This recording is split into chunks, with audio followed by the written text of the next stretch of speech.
My name is Atara Margulies, and I am the project manager for the Friendship Heights Sector Plan. Thank you all for being here.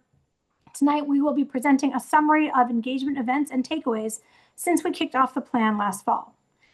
The full planning team is actually here and will be available for questions after the presentation.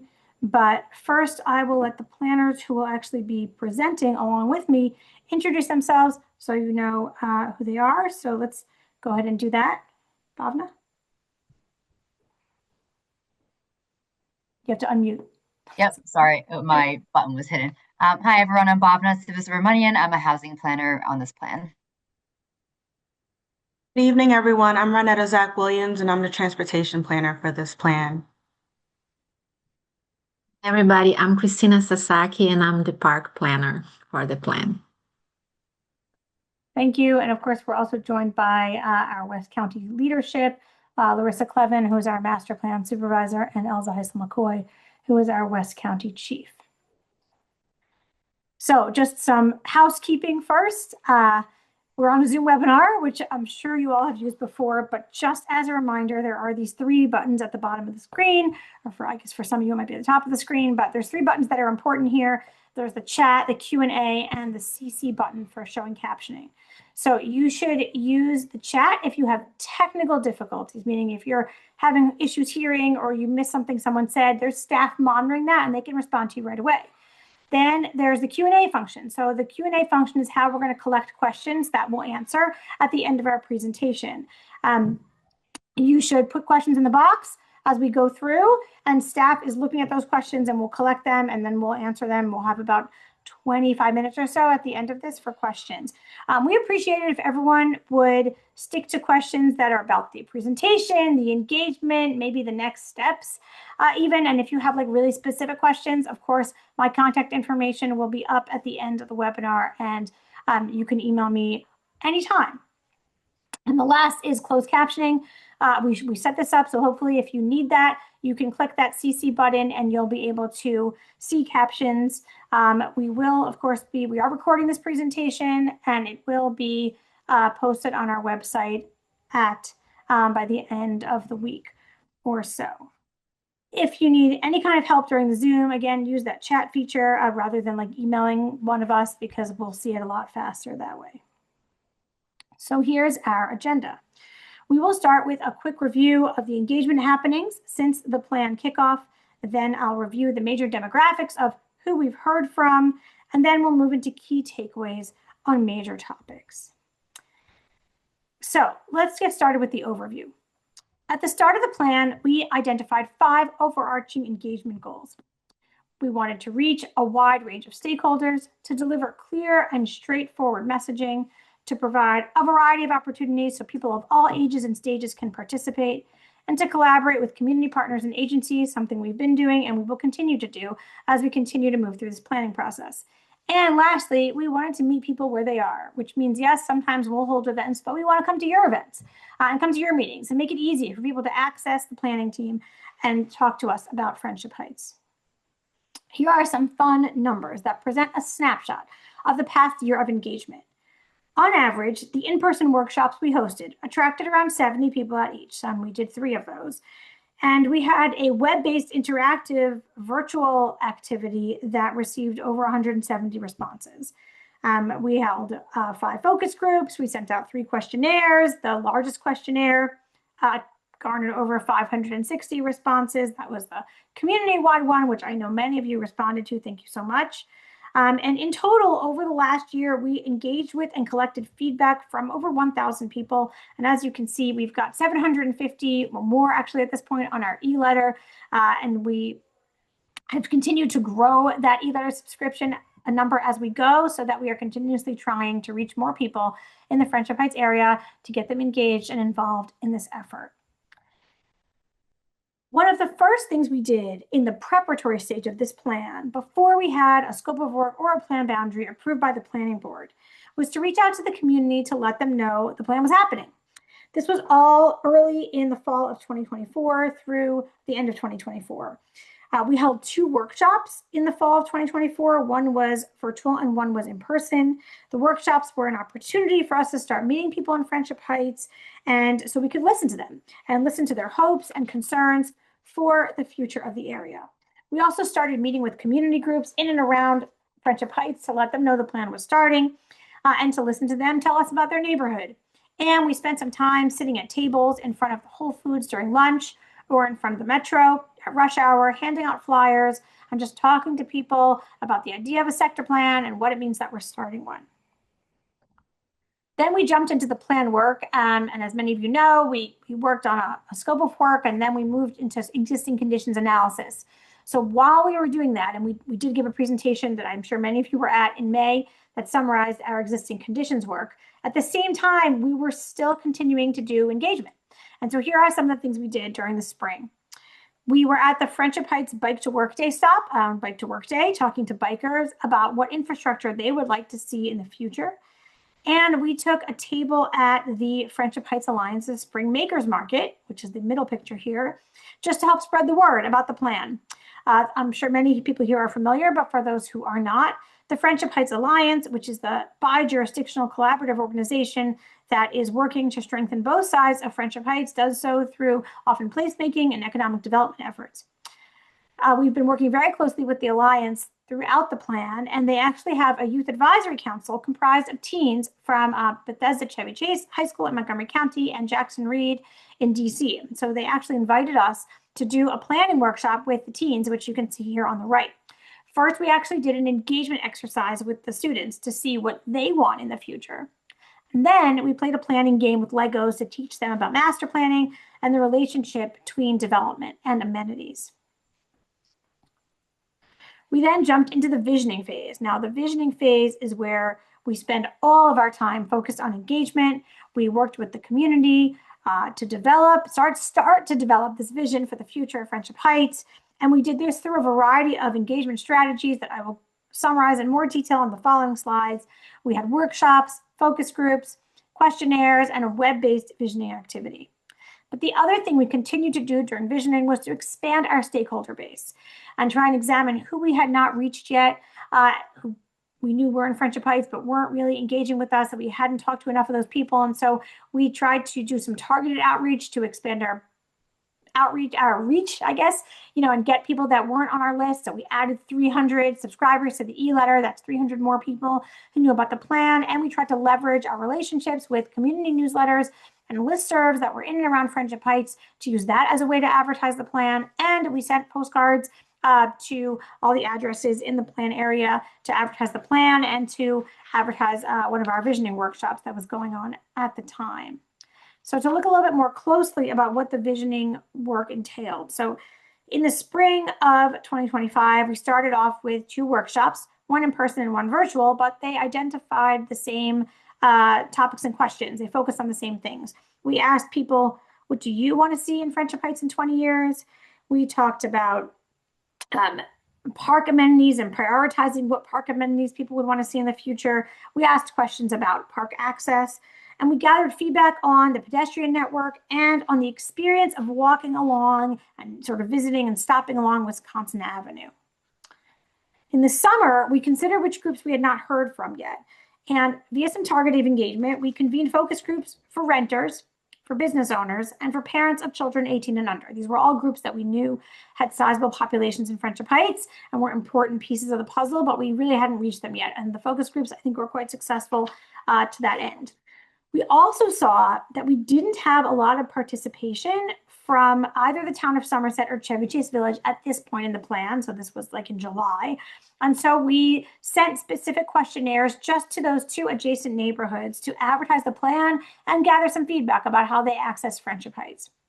And then lastly, we put together a questionnaire that went to the whole community that focused on amenities and housing, which were 2 of the most popular topics people wanted to talk to us about. And so we wanted to zoom in on those and prioritize some things and ask about values and get more information around these topics that were the ones that people really wanted to get into. And then as we closed out visioning in September and October, we had an in-person workshop at the end of September, and we paired that with a web-based activity that I'll explain in a second. So it was the same content, but it was like a web portal where you could go on and watch a video and answer some questions. It tried to mirror the activity at the in-person workshop. So what did we talk about in person? Well, we talked about sector plan implementation. We talked about the relationship between development and amenities. We talked about how recommendations in a sector plan can ultimately shape development.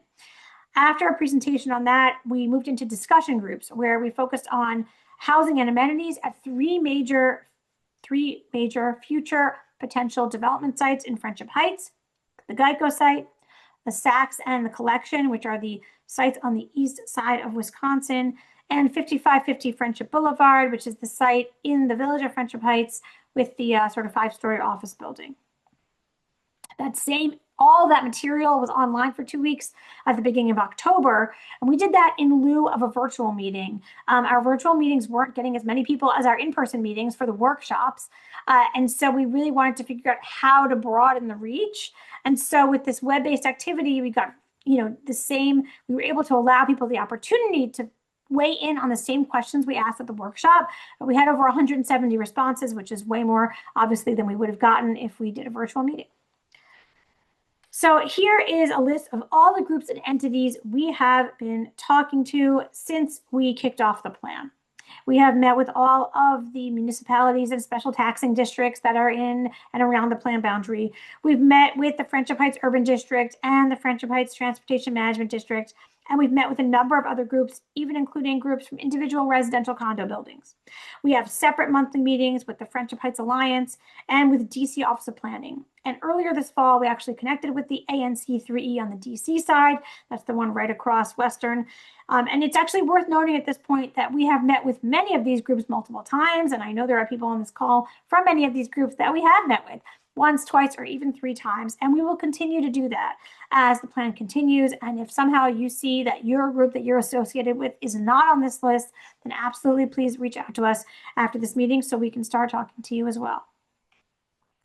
Now we're going to shift and look at who have we heard from. This is a map of the study area. And for those who've been in other presentations, it looks familiar, but to recap, we have a plan area, which is in the middle right here. Well, here we are. This is Western, this is River, and this is Wisconsin. So all the recommendations we ultimately make for the plan will apply, of course, inside the plan boundary.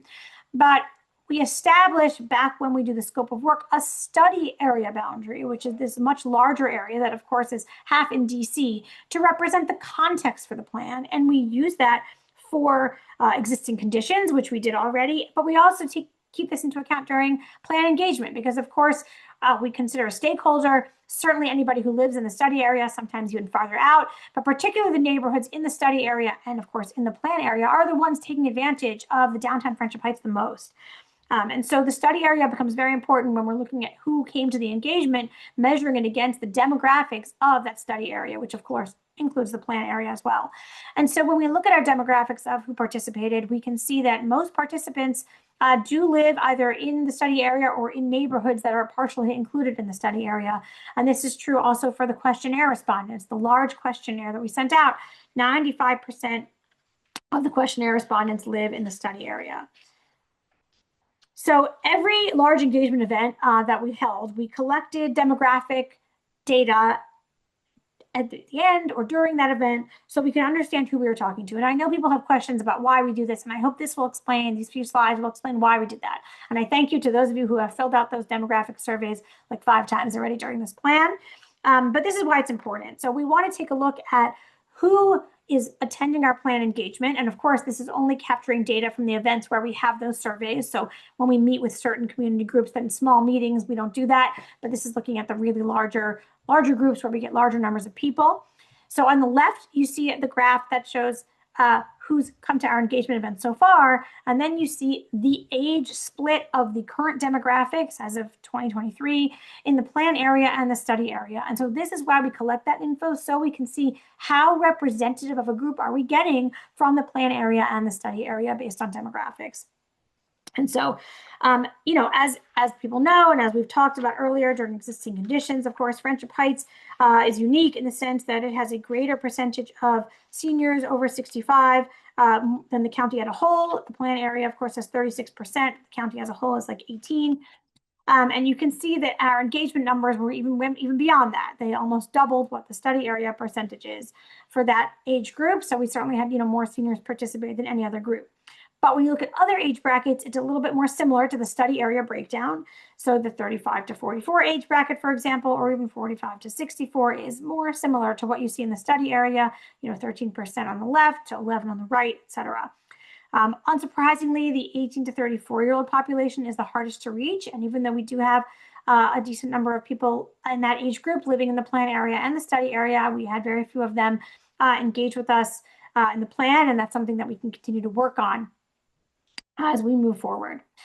And then which next slide is looking at the same comparison, but with regard to race and ethnicity. Of course, this area of the county generally is around 70% non-Hispanic white, which is significantly higher than the rest of the county. But given the context that we're in, the breakdown of our engagement demographics on the left are not that far off from the plan and study area demographics that you can see in the other two graphs.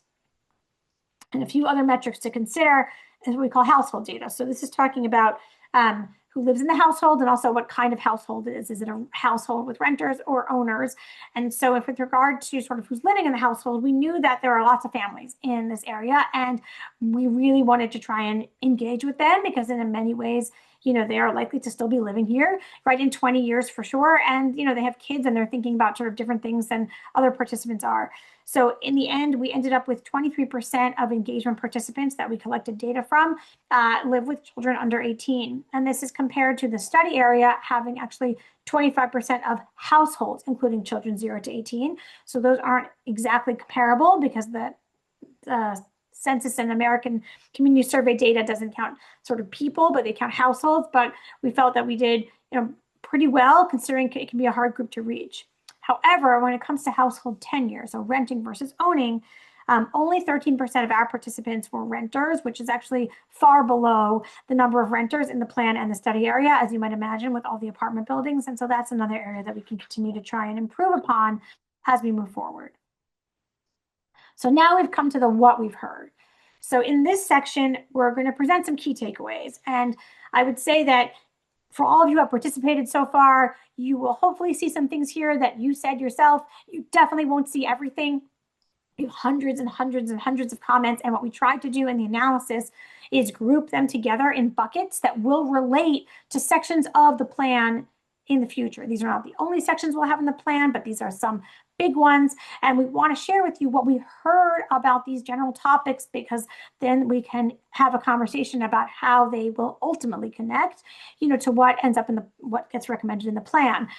So it won't be every single thing we heard over the last year, but hopefully some of it will resonate with stuff that you or your neighbors have said and offered to us during this time.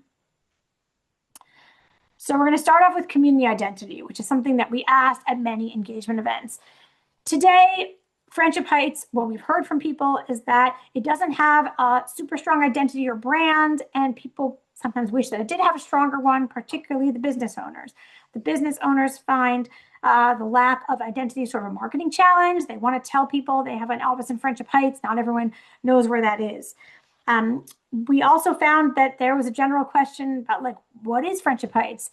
Some people felt, oh, maybe it's just the village of Friendship Heights. And other people thought it's a metro station. Is it anything else beyond a metro station? And, you know, part of creating a successful place in Friendship Heights for the future probably has a lot to do with establishing some kind of identity. And this is something that we heard people, you know, mention quite a bit.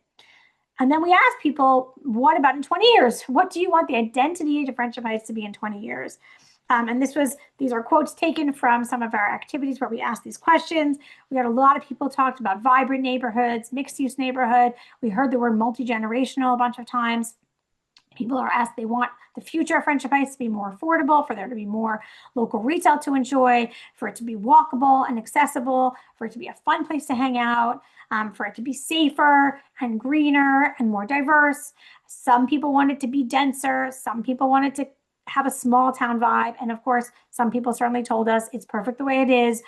we don't want it to change. In 20 years, we hope it's just like it is today.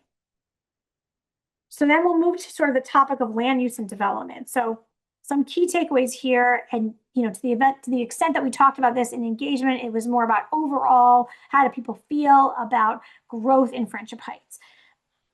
More people than not feel that more people in Friendship Heights will support future economic development, will strengthen the retail corridor, will create a more vibrant downtown with more opportunities for social interaction. But many are concerned that increased development will be a strain on the existing infrastructure and will increase traffic and may even impact schools. And so to look at this a bit more closely, we can look at our results from our housing and amenities questionnaire. So in this questionnaire, one thing that we asked people was, how do you feel about more people in Friendship Heights? And there was a scale from very positive to somewhat positive to neutral to somewhat negative and to very negative. And we asked people to say where they are on the scale and then to explain where they were with a comment. And I will just say as an aside that we will, by the end of the week, have a bunch of engagement material online, including the output from this questionnaire in a sort of an easy to read format. But we got 400 typed in responses to this question when we asked for more comments. And that's where the takeaways in the previous slide came from. But here, where you can see that on the left, just the pure percentages from the answer, that a little more than half of the respondents answered that they felt somewhat positive or very positive, and only 10.8% said they felt very negative. When you look at the chart on the right, you can see that this is by age. And so the younger the respondents were, the more likely they were to feel positive about more people in Friendship Heights. But you did find positive and negative responses across all age groups, which we thought was interesting. And we actually will have an engagement report ready also on our website in the coming days that will go into this in much more detail, so you can get much more out of it than we will get in this snapshot presentation. But now I'm going to turn it over to Bhavna briefly so she can talk about the housing takeaways. Thanks, Atara. So the next topic we covered during community engagement was housing. We heard from residents on this issue through the online questionnaire, virtual focus groups, and the in-person visioning event. And here are some of the high-level takeaways. First, as Atara mentioned, there is a desire for population diversity and additional people moving into Friendship Heights, specifically young residents and families, renters, and people of color. But there are differing views around increased housing density to accommodate the desired population increase. Community members have also stressed the need for affordable housing, especially for seniors, young families, and first-time homeowners. However, we heard a notable tension between the desire for more affordable housing and the preference for low to mid-rise development. And while there was general support for housing development in Friendship Heights, there was no clear consensus around what that should look like in terms of quantity of housing and the type of housing. And lastly, the concerns we heard around dense development focused on the built environment and the physical feel of the place rather than the people it would attract. So one of the major takeaways we heard was the need for diverse and affordable housing. And this came out in one of the questions we asked in the questionnaire, which was, when you think about you or your family's housing needs, what is most important to you? And from the list, the respondents could select up to 2 options. And so what came out through this question was that the top 2 housing needs are opportunities to stay in my community as I age and affordability. However, when broken down by age group, it's clear that housing priorities shift based on one's current life stage. So for the 18 to 44-year-old age bracket, affordability was the top priority, followed by housing with 3+ bedrooms for larger families. So residents in this age range are really thinking about upsizing to meet their growing family's needs while also considering expenses. And for those in the 65+ age group, aging in place was the overwhelming top priority, as they really hope to remain in Friendship Heights. It should be noted that the majority of respondents to this questionnaire were in the 65+ age group, so that's contributing to this being the overall top priority. So as Atara mentioned, we did not see as many renters come to the in-person engagement events, so we held separate focus groups to specifically target renters. We facilitated 2 renter focus groups and had discussions with a total of 7 renters in the Friendship Heights area. We asked questions around their future vision for Friendship Heights in 20 years, how their current living space works for them, and if it will continue to serve their needs, what types of gathering and community building spaces they would want added, what daily amenities are missing in Friendship Heights, and what their long-term housing plans look like, whether that's planning to stay in Friendship Heights or moving. And overall, we heard four major themes from this subset of renters. We first heard that Friendship Heights is a great location with direct access to the metro, and this played a pretty crucial role in their decision making of moving to and staying in Friendship Heights. We heard a desire for greater diversity of grocery stores and restaurant options. Many travel into DC for a night out, but would really like to have their own local options. Mirroring the questionnaire results, housing affordability and availability was cited as a key concern for renters, both in their present housing situation and in being able to stay or own in Friendship Heights in the future. We heard from young adult renters that in addition to rent increases, the lack of larger family size housing was a barrier to staying in Friendship Heights, and that the cost of living was also a barrier preventing others from moving to the neighborhood. And lastly, we heard a desire for better programming and activation of the existing public spaces, for example, the Bloomingdale's Plaza, for interactive activities. We also heard varying views on housing density. So during the fall visioning sessions, we stated that most new development in Friendship Heights will likely be housing with either retail and or amenities integrated into the project. And so with this context in mind, we asked community members about housing on three main opportunity sites in the plan area to understand what they envision for future development in Friendship Heights. And as I mentioned earlier, there was no clear consensus of a vision at each discussion table. Rather, we heard really a range of responses and thoughts on what future development should look like. There was overall support of new housing development, but there was debate over how much and what types of housing. We heard from some that wanted no density and from others that were very pro-density. Overall, there was considerable support for townhomes, particularly on the Geico site.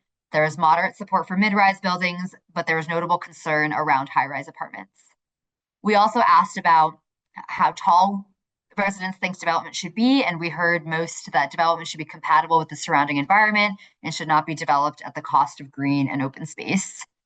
We also generally heard that higher density uses should remain at and around the metro station and should transition to low-rise development away from the downtown. I'll now pass it back to Atara to talk about amenities. Thanks, Bhavna. So one of the most popular topics across all engagement events was amenities. We heard many ideas from pretty much everybody about what community amenities would be best for the future of Friendship Heights. So pretty much all the participants we spoke to want to see some new future amenities in the area because it will enhance life both in Friendship Heights and it will also draw visitors here from across the DMV. But opinions are divided on what the highest priority amenities should be for the area. In conversations, meetings, workshops, and based on questionnaire responses, a movie theater, library, an art center, and a pharmacy with extended hours like a CVS or a Walgreens are the most popular suggestions. And this was across all sort of engagement events and even across age groups. I will say when we talked to the teenagers, they gave us the same answers as the adults, which I thought was really interesting.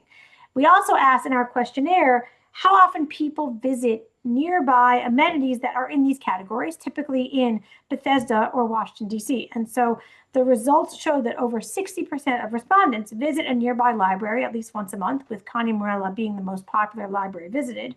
And over 80% of respondents visit a movie theater within a few miles of Friendship Heights at least a few times a year. And now I'm going to pass it to Renetta, and she's going to talk about what we heard with regard to transportation. Thanks, Atara. In our discussions with community members, we summarized the following takeaways in regards to transportation. First is that many describe Friendship Heights as an area that is very walkable with great transit. We heard from individuals that really appreciate that this is an area where you don't necessarily need a car in order to access certain amenities.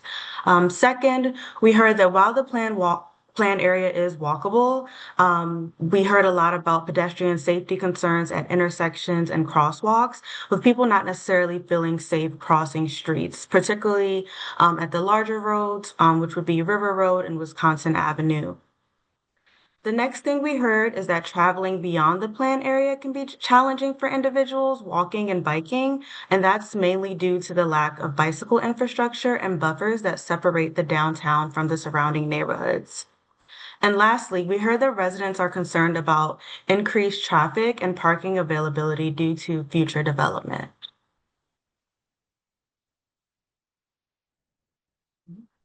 In speaking with folks about the pedestrian experience, we asked what type of improvements they would like to see, and that included street crossings, lighting, seating, as well as shuttle stops. And as most of you know, the shuttle in the village in Friendship Heights is run by the Village of Friendship Heights, and it acts as a circulator bus for residents that are traveling throughout the planned area, and it also goes to the Giant and Westbard. So in looking at the map on the right, you can see that most people would like to see more lighting at the Metro bus station. And as you move west in the planned area on Willard Avenue, North Park Avenue, as well as in between the current Geico site and Brookdale neighborhood. Residents also want to see additional street crossings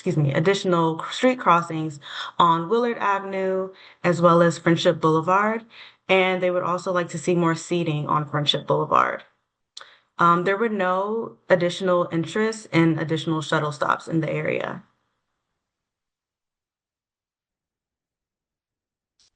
Some additional comments we heard from residents include that folks would really like to see bicycle and pedestrian connections to the Capitol Crescent Trail. That was something we heard pretty often from residents that want to be able to bike to the trail safely from the planned area.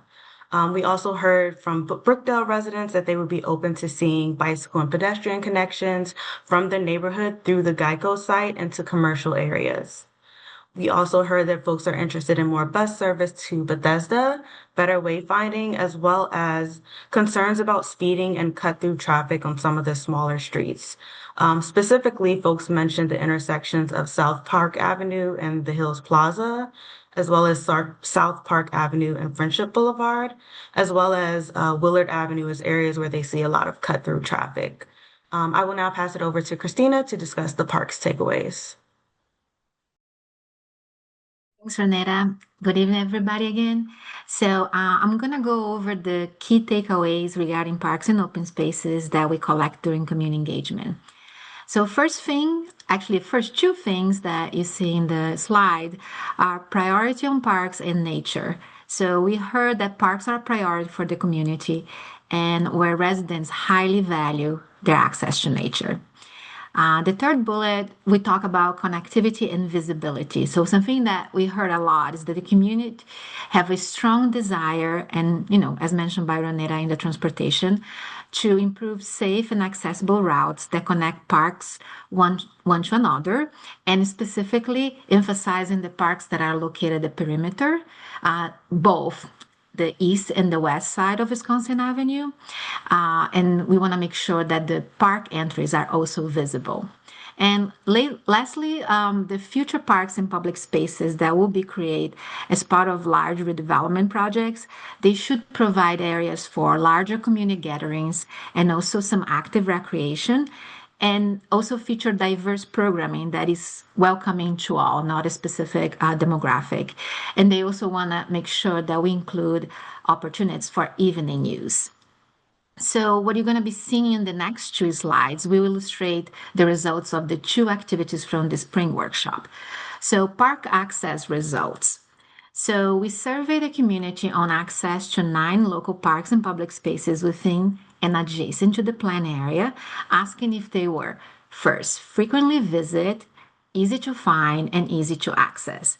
The participants, they used the dots to vote yes or no.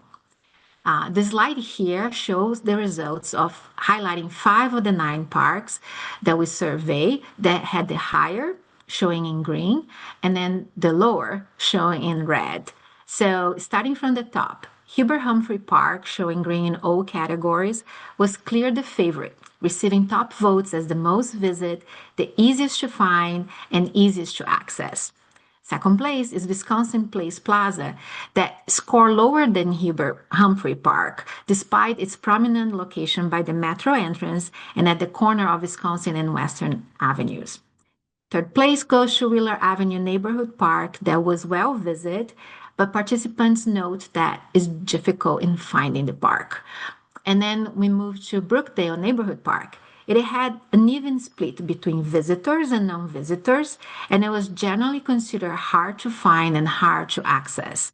Note that to access this park right now from the downtown core, the residents, they currently walk across the Geico site parking lot. And then in 5th place, we have the collection public spaces that were the least visit, the hardest to find, though once people found them, it was easy to access. So moving next, we're going to be talking about how the community scored the top most wanted park amenities. So we asked them about, what you would like to see in the future when you have new parks and public spaces. So we asked the community members to rank potential future park amenities from 1 to 4, as shown in the slide with the different colors, with 1 being the most wanted, that is showing now in orange color on the slide. The scores, they reflect their priority level with more points to the first choice. The top 3 most wanted park amenities were decorative gardens. And what I mean by decorative gardens they are not vegetable gardens. They're not community gardens with vegetables. They are like landscape areas where you have sitting areas that you can contemplate the beautiful landscape, and also dog parks, and then food truck areas. They are all circled in blue in the poster that we use during the community engagement. Public art and benches rank next, and then the last one that we're going to be highlighting is the shaded gathering spaces.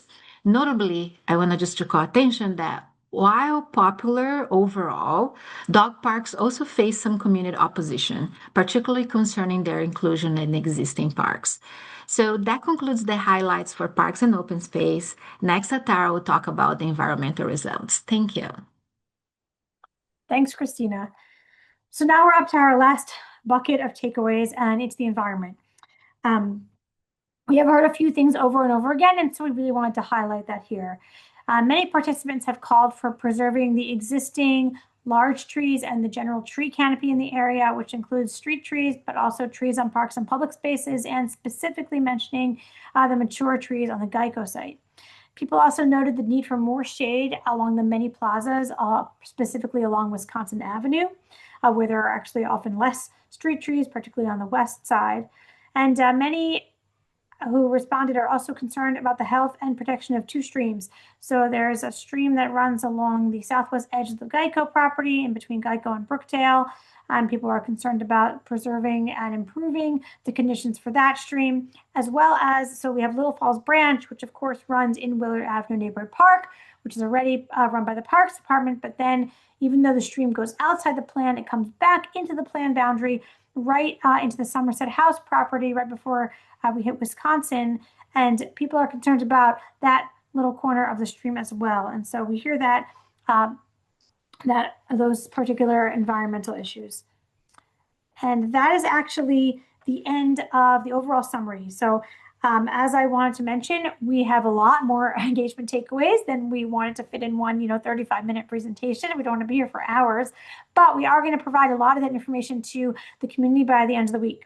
We are taking this same presentation to the planning board on Thursday, as is customary. It's just a briefing. It's so they can understand what we've heard as well, since they haven't been as, coming to the events like the rest of you. And so that'll be a great snapshot for them. Once we get through that presentation, then we will be posting the recording of this presentation online, a new updated engagement website that will include a downloadable PDF with all of our questionnaire responses, and will also include a pretty extensive engagement report that our engagement consultant, Brick and Story, has put together. There are a lot more data points in there with a lot of different ways that the data is parsed. It covers things in a lot more detail. And it'll be available for it'll be up for a while and available for anybody to download pretty much for the rest of the plan.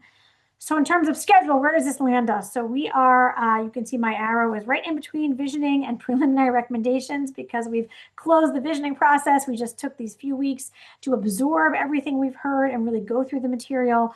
And the next thing we're going to do is move into preliminary recommendations, which means that the team will be starting to think about, based on our analysis and the engagement we've done, what are some of the preliminary ideas about what can go into the sector plan.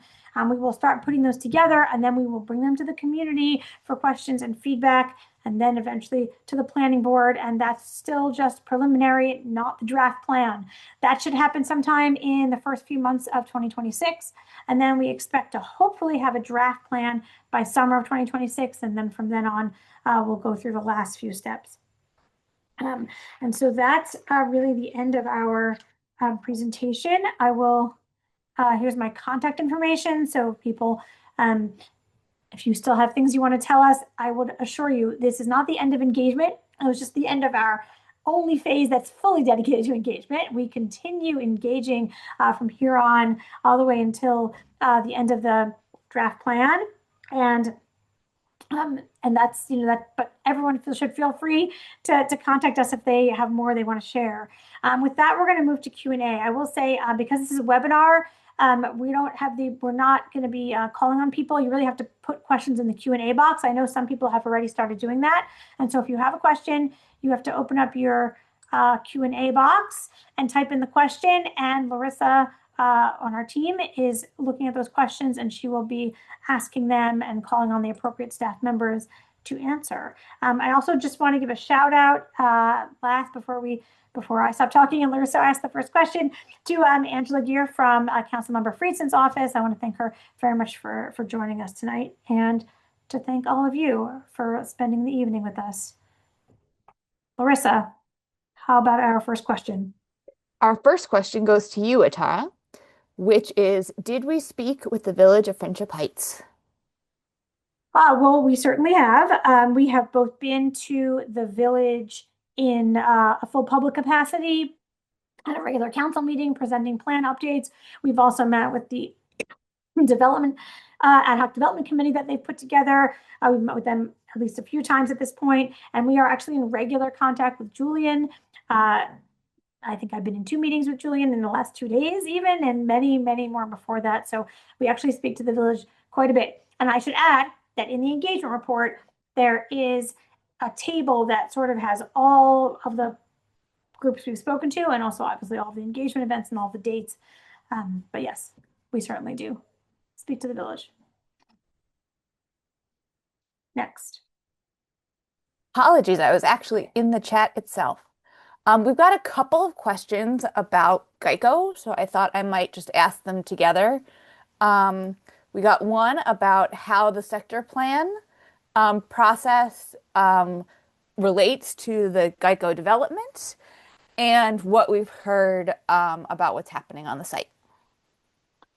Sure. I'm actually going to let Elza take this question.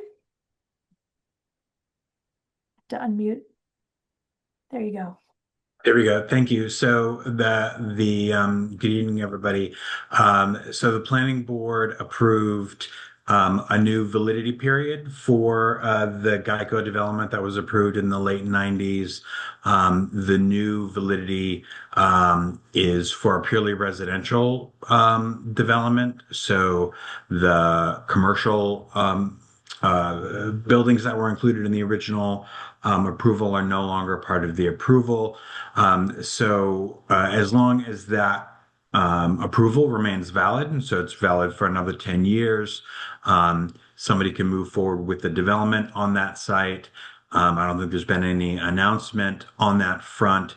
The plan will make site-specific recommendations for every site in the plan area. So they will. That's how the sector plan is going to deal with Geico.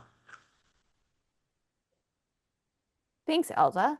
A couple of questions have come in about how we work with DC, both the ANC and the Department of Planning. So Atara, there was one question about our interactions with our regulatory counterparts in DC, as well as whether or not this presentation would be available to ANC 3E. Sure. So we actually meet monthly, and we've been meeting monthly for years with the DC Office of Planning, with the planners. It's actually not so much the regulatory staff as the master planners on their side, since we are the master planners on this side, that do planning for Ward 3 and 4, which are the wards that border Montgomery County. So ourselves and some of the other planners that work in other parts of the county that border DC have regular meetings with DCOP to keep each other updated on plan efforts. We follow the Wisconsin Avenue Development Framework very closely while it was being developed in 2022 and 2023. And so we're very familiar with what's recommended on the other side, and we are following their current rezoning effort that followed that plan also very closely. So we met actually in terms of ANC 3E, we went to a full meeting a public meeting of that ANC, and we presented a plan update. I think we just did that in, I'm going to say October. It was pretty recent. And we also had a separate meeting with just the commissioners, just to hear some of their concerns about the area. We're happy to give this in any presentation many times. This one will be up on our website shortly. And since it's really a share out, I think, we're going to pass it around to everyone on our e-letter list. And I know the commissioners are on it. And of course, if they want to follow up and invite us to present again, we're always happy to do that. Tara, we had another question that I think will land in Bhavna's court. Wondering about housing density, thinking about how when we framed our questions for the future, whether or not we were looking at what's in the pipeline and what other developments might be coming to the area. Sure. Thanks, Larissa and Atara. You can chime in if you want to talk to the visioning session we had. But when we did the opportunity site exercise at the visioning session, we had the baseline of what the current stock is and didn't necessarily take into account other future development, as we're not seeing any ground broken today. So we did have participants really try to picture, look at Friendship Heights as it is and explain to us what they vision for the future. Yes, and of course, people mention often the 5500 project that is approved but hasn't started yet on Wisconsin. And I think when we talked in the questionnaire, we didn't sort of ask directly, like, we sort of asked a broad question, like, how do you feel about there being more people in Friendship Heights? Just to understand how people are feeling, like, if there's more housing, it will bring more people. And the fact of the matter is that any development in the near term is more likely, but not a guarantee, to be housing. And that's just a market response that we base on today's reality, not based yet on any intention one way or the other from a sector plan. So, yeah, we were looking at how it feels today and, what would it feel to you like in 20 years if there were more people living here, full stop, without qualifying where they'd be living or what kind of housing or anything like that. It was really much more of a high level general question. I hope that helps to answer. This is a question for Renetta. There was a question, was the intersection at North Park and Willard mentioned, or did the reference to Willard Avenue cover all of the Willard intersections? Yes, so North Park Avenue and Willard was mentioned, as well as Shoemaker's Farm Lane and Willard. I referenced Willard Avenue as a whole, just because there was also a lot of comments about cut-through traffic between Wisconsin and River Road, with folks kind of like cutting through the neighborhood. But yes, we did get comments about North Park and Willard as well, and that's something we're definitely taking into consideration as we move forward with the plan. Thank you. And for Christina, have there been, in terms of the amenities and parks conversation for both Christina and Atara, is an indoor outdoor pool kind of in the mix of our conversation? Yes, so people did have suggested a pool, and that we did include that in our questionnaire. So in the questionnaire, for those who didn't answer it, we asked a question where we listed, I think it was 8 different amenities that we had heard about from the community at that point, sort of the 8 most popular things we had heard, and that included a pool. So we did get some support for a pool, but it did not make it to the top 4. So that's why we didn't mention it here, but actually in the engagement report that we will have up online by Friday, and you'll see how many people sort of voted for the pool so far. But again, people can continue to still let us know what they're interested in. At the moment, this reflected, what we've heard to date. All right, some questions are still coming in. And there are a couple that relate to, sorry, I'm making sure I get everyone.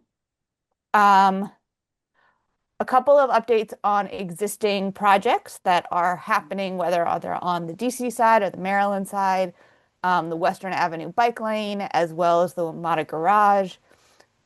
Just questions if we have any update on what is going there, or perhaps we can drop in the chat kind of who the best contact person is. So sure, I sent Larissa, you can post it in there, the Yes. contact email for the DDOT contact for the Western Avenue bike lane. Western Avenue is of course fully within DC, so we are aware that they are planning a bike lane. We have been passing along engagement reactions that we've gotten from people on the Maryland side to Mike Goodnow, but he's the staff member at DDOT who's managing that project, and we can share his email. They have a project website. They have a newsletter you can sign up for, and I know they are doing engagement around that bike lane, and I believe they are talking to people on the Maryland side as well about that. As to the Lord and Taylor, we don't really have any more information than anybody else has. WMATA owns the property. They have very long-term plans to turn it into an electric bus garage, but that's as much as we know. Okay. A follow-up to Elza and your previous notes on the Geico development. There were some questions about timeline and how the how the development application process and our sector plan process may or may not line up with one another. So right now there is no development application process. The application that was submitted by Geico was approved by the planning board a week or two ago. So that application is done. And whenever any future application comes in, whatever sector plan is in place, that's the sector plan that will be used for the master plan conformance. So again, they're moving forward on, so the sector plan is moving forward. Any future regulatory applications would be moving parallel to that. And Elza, while I have you, a question just came in asking about whether or not the new housing legislation that has been passed would impact Wisconsin Avenue, Western Avenue, or other areas within the plan area. So if we are talking about the ZTA 2502 for affordable housing, the only site in Friendship Heights that meets the criteria in terms of the right-of-way and the zoning is the parking lot for the Saks Fifth Avenue site, which is currently being used as a parking lot for the Saks Fifth Avenue site. Okay. Thank you. There are a couple of questions as well about bike lanes and other transportation elements. So, Renetta, there's a question about bike lanes and whether they'll be considered in the recommendations, as well as I'm looking for the other one if you want to start on that. Yes, so we haven't made any recommendations about where bike lanes will be. So this process of visioning is where we're collecting input on what you guys think about just the bicycle network in general. But as we move forward through the plan, like we will be making those recommendations and taking into consideration what folks have said. So if you do have opinions one way or the other about bike lanes on Wisconsin, I think Atara's contact information is there. So please, you can email her or put it in the chat, but we have not made any recommendations about where bicycle lanes will be in the plan.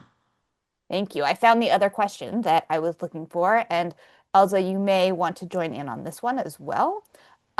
Will there be any new traffic studies for any or all of the developable parcels before the draft plan is released? So traffic studies are usually done so that's like kind of like a regulatory piece. And so that's usually, so before a new development goes through the process, like there is a traffic study done to just like check the adequacy and make sure that the transportation system can support that development. Elsa, do you want to jump in? So Renetta is exactly right. Those traffic studies are fairly detailed. They're looking at the specific amount of development proposed in the application and are looking at the nearby impacts. At the master plan level, there is master plan adequacy, which looks at sort of a network level. So we'll look at a much larger area. So that will be done in the first half of next year, and will be based on the zoning recommendations that the team is considering. Thank you.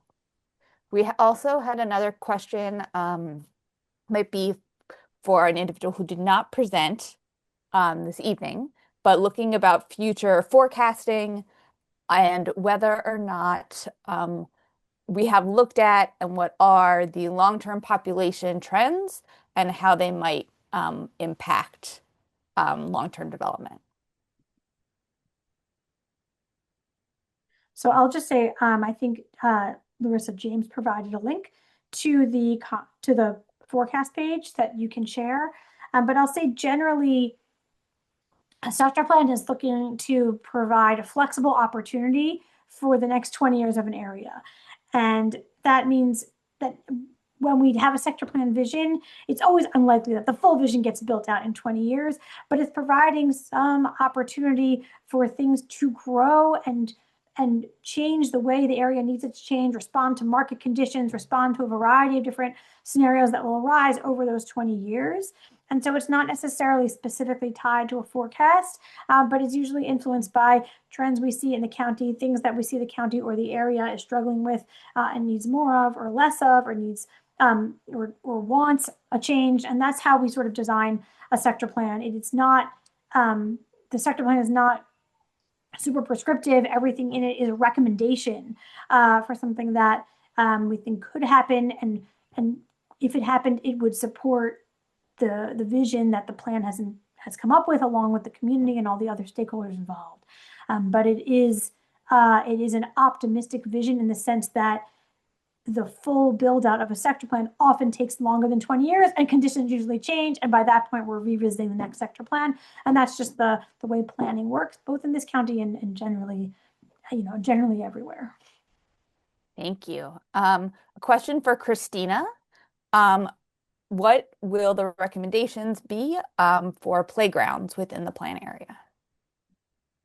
Yeah, so when we do a sector plan for parks, usually we don't specify like we're going to be providing a playground or we're going to be providing a specific type of court. The type of recommendation we make is play areas. And then during the facility planning, that is after the sector plan gets approved, and then the project moves within the capital improvement plan into a design phase, that's when we determine specific amenities. So a lot of the times we ask what the community wants in terms of a specific amenities to have an idea, to sort of measure the temperature of what they want right now, because it happens that when the sector plan gets approved, it might be 5 or 6 years, and then we usually redo a community engagement to make sure that the community still wants certain facilities. So we heard in the community engagement that people wanted to renovate some of the playground areas, and the Parks Department has a playground renovation program. I can post a link into the chat. So we have a criteria in order to for the playground to qualify for renovation. In terms of new playgrounds that might be housed in new parks, usually we recommend that areas where people can play and areas that people and kids can socialize. And considering that the demographic of Friendship Heights, we also want to put language to promote multi-age type of amenities. So that's sort of how we address playgrounds, not as a specific amenity, but as a suggestion. Thank you, Christina. We have one more set of questions for Tara. One is if she could repeat the top 4 amenities that were selected through our feedback. And the other was how the amenities that went into that were selected and how we ended up with the options that were provided. Sure. So when I said the top 4 amenities, it was talking about what we've heard so far, right? So what happened is people started talking to us about amenities from day one. And we got to a certain point and said, you know what, we've heard about 10 amenities that everybody wants. And we've gotten, letters about them. And we really felt that we didn't have a good handle on, if we surveyed, the 700 people on our email list, what those top amenities would actually be, because we were hearing very often from certain groups of people about one amenity and another, and we weren't sure how to weigh that. And so we really wanted to delve into it. So we generated a list based on the most popular amenities we had heard about so far, which was 8 different amenities. And we also had a spot for other where you could write in, and lots of people wrote in. And we said in the questionnaire, these are some of the amenities we have been hearing about the most. We are asking people to prioritize and choose your top 3. And when we looked at just that questionnaire, but also all the other comments we've got in all the other meetings, and we aggregated that together, the top 4, which I brought in this conversation because some of them were so close, I didn't want to differentiate between 3 and 4, was a movie theater. I think people really missed the movie theater that closed. We heard that so many times during this engagement. We heard a lot of people asking for a library. We saw a lot of responses in favor of an arts center.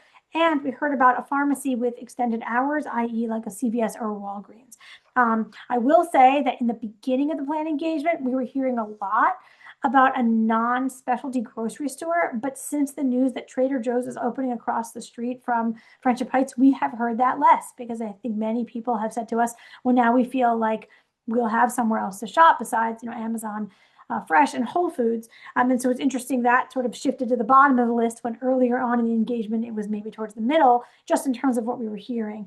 It doesn't mean there aren't other suggestions for amenities. And in our fall workshop, we talked about how sector plans help even realize amenities, and the challenge and how hard it is to realize amenities, and how the plan isn't going to recommend 10 different things for this small area of Friendship Heights. And that's why we needed to get to this prioritization exercise.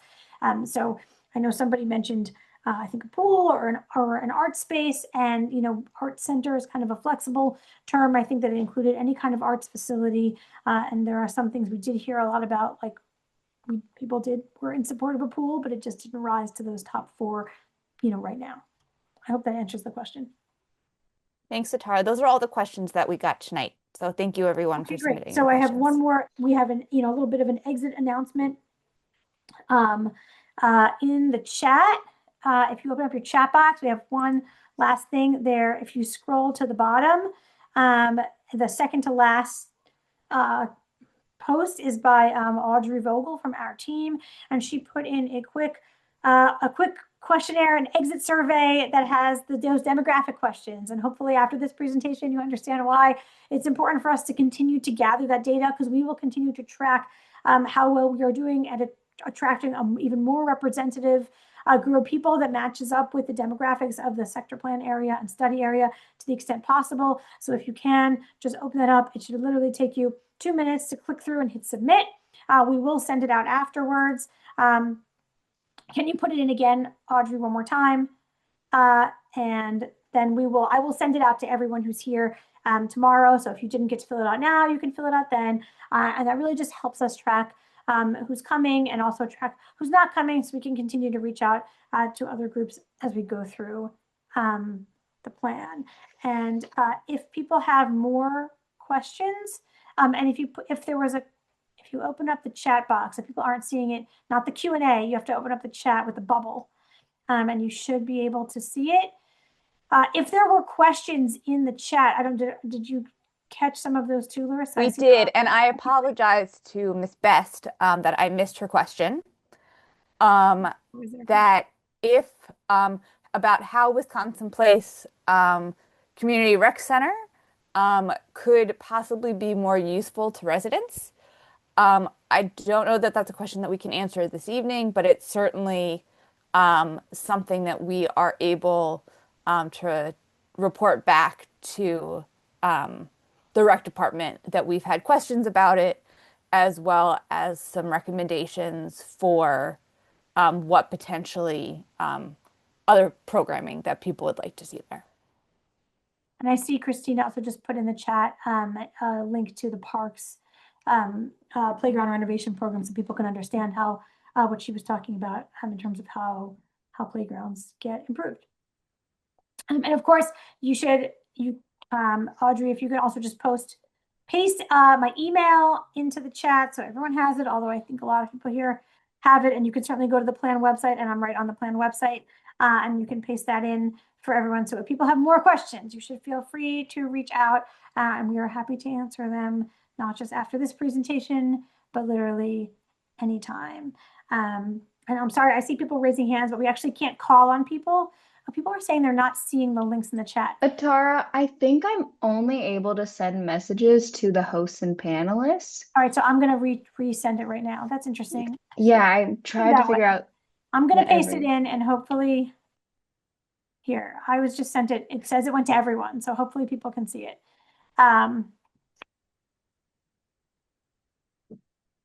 Okay, people said they could see it. Great. All right, so that's the form. It's the same form we've filled out before. Just click through and hit submit. I see someone's raising their hand. We can't call on you in this format because of the way the webinar is set up, but if you put your question in the chat, if you have one last question, we can see it before we close. We've already been on for an hour. I don't want to hold people too long, or feel free to send me an email. I'm going to put my email in the chat as well. There, and that went to everyone. So contact me whenever you want. And yeah, this will all be online too. If people, want to share with people who didn't get to come, that will be up in a few days. And of course, we'll send an e-letter out with a link so people can find it. I see people are raising their hands. We can't call on you in this context. So just put a comment in the chat or send me an email if you have an extra question. Thanks, everyone.